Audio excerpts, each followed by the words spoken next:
Hello everyone, welcome back to Kamo's Log here for Wilderness Chat. Wilderness Chat number 3, guys, and I'm doing this on August 19th, 2016. Yes, it's another one of these chats in the woods, chats in the nature, you know. As I said before, put down your technology, put down your cell phones and this, and just watch this thing. Just watch this thing. I know you're going to watch it on technology, but just take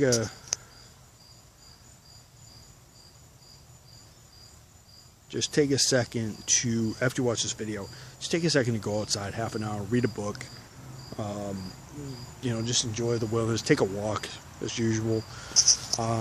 It's nice to be back out here again, and it's just something, as I said before, it kind of de-stresses out a little bit. You can talk about stuff when you're calmer, you know, you can make sense of things, I think, and it's just an overall calming effect, as I said before. So, you know, as I said, just taking this all in, calming yourself down, de-stressing yourself from the workforce and everything else like that.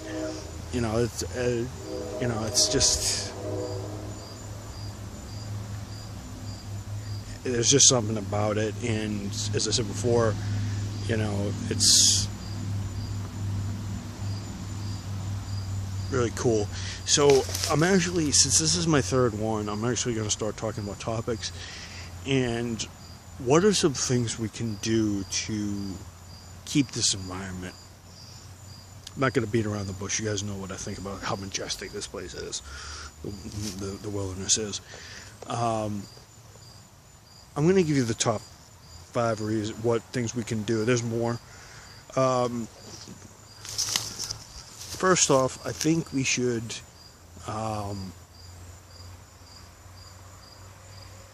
to save it, I think first thing we should, as I've said before, I'm just going to say it again, number 5, go out and experience it, because we want people to be aware that, you know, our environment's changing, our air quality is degrading and all this other stuff. So we want to make sure that we're doing what's right to keep it safe. So that's, you know, recycling, make sure we're not burning any more fossil fuel, any more pounds of fossil, how many more pounds or tanks of fossil fuel that we really need to. I know we need to run, but we try to reduce it. Number 4, to segue right into number 4, let's just raise the awareness total, because this is just something that gives us something, you know, it's something we should be doing, because, you know, a lot of people take the environment for granted. I was just talking to my dad about this the other day. I said, listen, there's not too many of my people of my generation that want to spend no time outside. They're too busy playing video games. You know, obviously I do gameplay for entertainment, but I do it at another time, and I don't do it while I'm doing this, obviously. Like I'm not recording or uploading anything on my iPad. My iPad won't even transmit out here. So, you know, that's the reason why I want to take technology out of it. And third, you know, it's, you know, it should be a good focus for us, because we want to live for so long and we want to be healthy, but part of being healthy is also breathing in clean air, guys, because if our systems get too overloaded with pollution or toxins or anything, you know, that can help speed up our aging process, or our, you know, the destruction of our body. You know, that's what good thing that nature does. It's very good, and as I said, it sustains life. You know, oxygen and everything. It would help us with our health problems. That's why we should keep the environment. It'll help us with our health problems, because, as I said, you can take a walk and everything, so that's why we kind of need it. Second, well, the third thing, the second thing would be that reason why we need to save it is because, well, God gave it to us. God gave it to us in the first place. I mean, He created this. Whenever He sees it destroyed, He gets angry. People don't think of it, but He gets angry once in a while to let us know not to screw with it. Not to screw with Mother Nature. Let me tell you, you do not want to screw with Mother Nature because she can be very unkind. She's mad, and God just calls Mother Nature, says, can you have it rain on these people? Because they're not doing what I asked them to. And people think I'm full of it, but that's a thing, guys. And number one would just be the fact that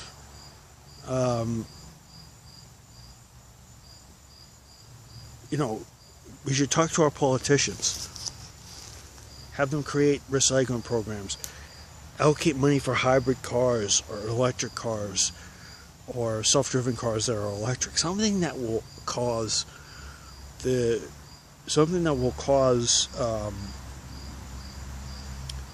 spike in everything. And you know what's happening, guys?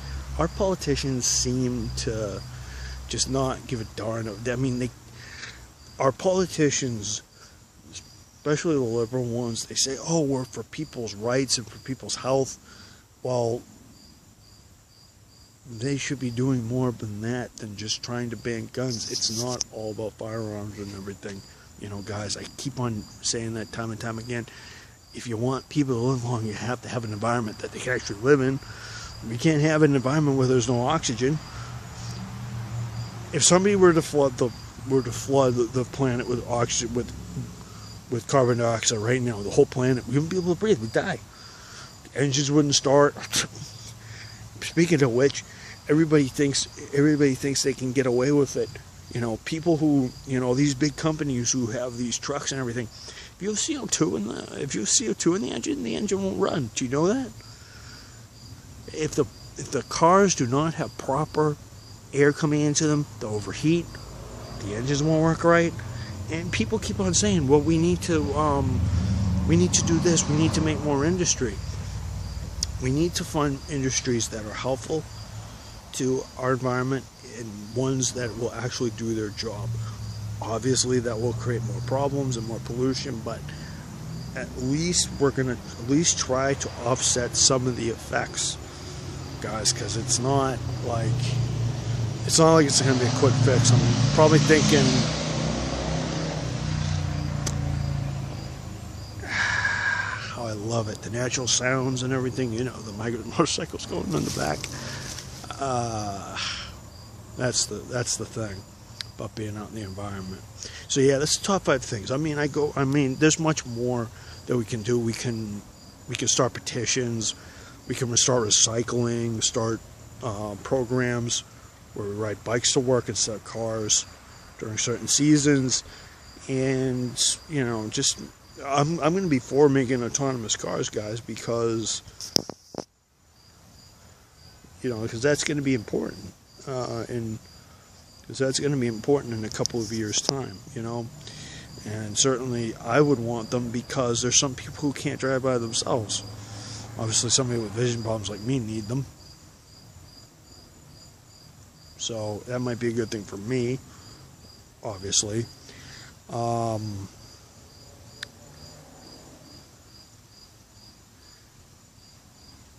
So yeah,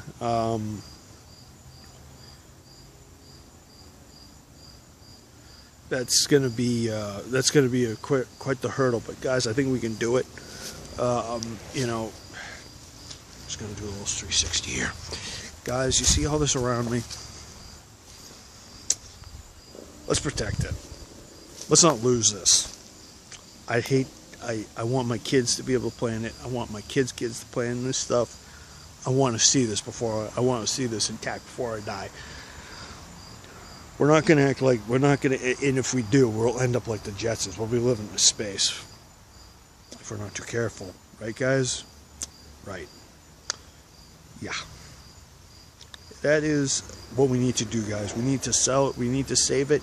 And, that's the reason why I say get off the video games, kids. Like, get active in a recycling program or energy renewal program, or learn about science. Or when you're in school, you know, learn about when you're in your science classes this fall and this school year. Learn about science. But that is the reason why this country is so far behind in science. I hate to say it, but Japan and China and Korea are ahead of us in science by miles.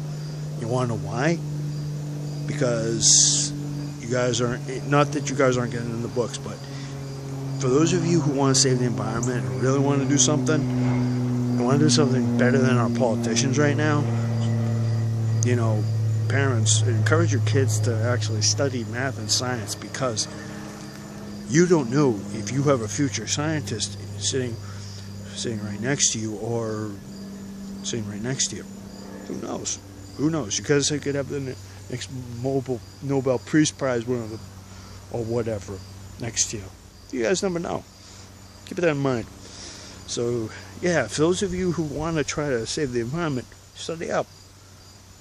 Because you guys, it's a very interesting thing, you know, to be out here. And we want to find out ways to do it. And of course, my generation is going to obviously be part of it, is going to have to already be part of that. Unfortunately, our politicians are a little sluggish, but we'll get them to come around. Hopefully, like the gun laws, but it's a story for a different day for the adults. That's a story for you. So yeah, guys. I've already talked enough. All right, everybody. As I always say, guys, long live America. God bless America. Long live the Republic. Thank you, and have a good day. Michael Mo here for Wilderness Chat here on August 19th, 2016. Michael Mo's log for Wilderness Chat here in the wilderness, signing out. Good day, folks. And, oh yes, and God bless my grandmother's spirit, my grandfather's spirit, and God bless the environment. God bless the wilderness. Michael Mo's log here, out for Wilderness Chat. Okay, guys.